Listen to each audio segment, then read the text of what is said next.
I don't know what you're talking about. Why are you always so Tampo? I'm not. When did I ever feel or show that I am Tampo? Like all the time? No, I did not. Hey everybody, welcome back to the channel. This is Rich in the Philippines. As you saw, we started off a little bit differently on this show. We're going to dive right into a subject that I wanted to talk about for a long time. Steve's talked about it a little bit in part, but not actually called it out by name. And I wanted to talk about it because I've seen so many different videos and seen so many different chat groups and seen so many different people talking about it that I wanted to do one myself. So I used my lovely model and girlfriend, Gina, to start off the show because I don't want to say I studied her, but I really learned a lot from her about Tampo. And so let's get right into it. So I had seen so many horror stories about it. I had heard stories about women actually going into the guy's room, closing the door and locking it for 2 days and not coming out because she was Tampo. I have seen stories of women scorned that have just done some of the craziest things using under the guise of Tampo. And so I really wanted to understand it, I guess, better. I try to do that with pretty much everything and everybody that I interact with. And one of the things that I will ask you guys, first, tell me your Tampo stories down below. Secondly, I'm going to ask a question that I already know the answer to. How many of you out there have been married before? Whether you're from America, you're from Great Britain, you're from Australia, you're from Canada, you're from South Africa. I mean, it seems like the majority of us have been married before, once or twice. And with that in mind, I'm asking you guys to go back to in your state of mind, in your country, and look at the interaction of relationships that you had there. Now, I know look, nobody's perfect, and I get that. And that's not what I'm saying, that we're perfect and they're not. I'm saying that Tampo is very similar to other things in other countries with other women, and that there are no perfect people. And like I've told you in other videos about me, I'm extremely impatient and I'm extremely alpha. I've gotten a lot better, alpha dog.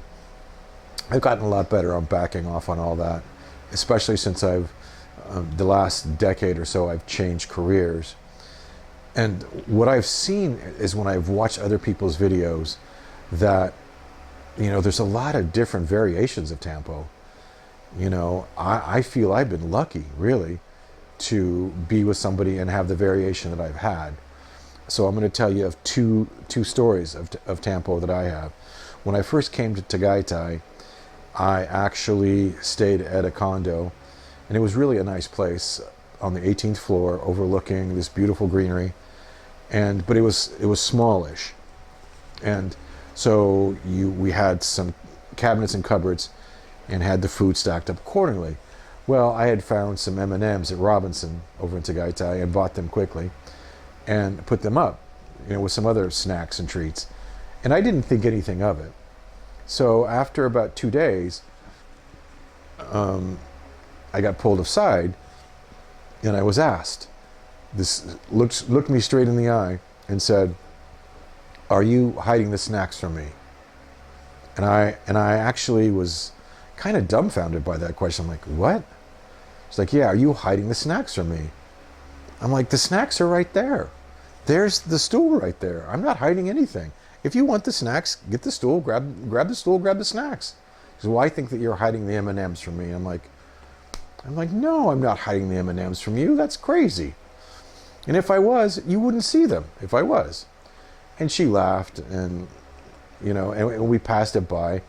And then later on during the same visit and trip, and I've heard this from other expats too, I was woken up from a sound sleep and told about something I did in my sleep. And I'm like, "You have to be kidding me." And this happened a couple of times. And I think the first time it was a dream that I had had an affair or had looked at another girl or something like that. And then the second time I wasn't woken up, but I woke up. And that was because I have a hard time sleeping. Like many expats here, and you'll hear it from, I'll make a safe guess. 100 expats here. We all have trouble sleeping. I don't know if it's our age or it's some of it's our old occupations or whatever. And so I woke up one day and she was upset, and I'm like, "Why are you upset?" She's like, "You turn your back on me." I'm like, "When did I do that?"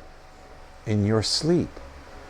And I just, at this point, I'd kind of like my Tampo resistance was up to here. I'm like, "Look, you can't be serious. I'm actually sleeping and you're like judging me." And she's like, I know, it's immature. And I said, you can't hold things against people when they're sleeping, or if you've had a dream. And she said, yes, she knew. And her and I decided that we really wanted to talk, person to person, if there's any kind of misunderstandings. And the problem is that we read the same scripts. This is my take. Interested in yours. We read the same script from relationship. So I had to remind her I'm not the same person who she used to be with. And I had to remind myself that she's not the same person who I was in a relationship with before. We have to do that. This is my opinion. Take it for what it's worth. We basically had smooth sailing for the most part. We had a couple ups and downs, but they were normal communication up and downs. They weren't, this mystical beast of Tampo. Now, with that being said, I am part of the Friendly American tour. And what I mean by that is that if you look at me, if you're looking at me funny or looking at me weird, I'm going to wave back. I just don't care. And I do that for a lot of reasons. I do it because it's fun. And I do it because I think that, you want to say something to me, or I'm unusual or weird or whatever, and you're looking at me. So I wave back. And that drives my girlfriend crazy. It is what it is. I am who I am. I'm not going to stop doing it. Which leads me to my last Tampo story. And I was going to call the video this. I was going to call it Sticky Rice Tampo. So, we've gone a great period of time, ups and downs, had apart, separated, and back together. And, good people tend to stay together. And we were out celebrating in Makati. I found this great Thai restaurant, great curry, chicken satay, tofu. I mean, we had it all. It was just, I knew what to order, and I ordered it all because it was so good. And she looked at the menu, my date. She's going to hate that I said that. And she said, oh, they have sticky rice, mango sticky rice. I'm like, okay, cool, get some. She's like, no, I don't want to get any unless you have some. I'm like, well, you just saw, I had curry. I had chicken curry. I had a little bit of tofu. I had a little bit of chicken satay. I'm not interested this time. She's like, okay, fine. Paid the bill. We left. We're back exploring in Manila. And she's quiet. And I turn to her and I say, what's going on? She said nothing. I said, are you Tampo over sticky rice? She's like, well, yeah, I wanted sticky rice. I'm like, well, why didn't you order it? Why didn't you get it if you wanted it? You got to talk. We have to talk about this. I said, don't be confident in attitude. Just order the sticky rice. And we laugh about it now because we really go back to those days in the beginning when sticky rice Tampo, M&M Tampo. And one of the other things that Steve and I noticed, that Steve just did a video on it and I had a long talk about it. Look, in America, if you dated somebody and it didn't work out, they went their way, you went your way. And most of the time, unless there was like car keying or dead rabbits involved, you stayed friends. And that was a Fatal Attraction joke, by the way. And unless something bad happened, because I have a theory. And the theory is if you like somebody and it doesn't work out, there's still no reason not to like them. And I'm told that, hey, here in Philippines, your ex is your ex. They're done. They're finished.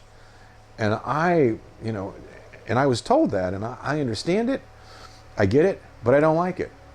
And I don't know how much that it's fair or that I'm going to hold to it. If, you have a friend and you dated and you liked them and it just didn't work out, they went their way, you went your way, they found somebody, you found somebody, but you still had things in common. Especially in my business, and art, whether it's broadcast or, painting, whatever it is, artists are hard to find, and so it's easy to stay friends with. But I was told it's not the way it is here in the Philippines, and I can appreciate that and understand it.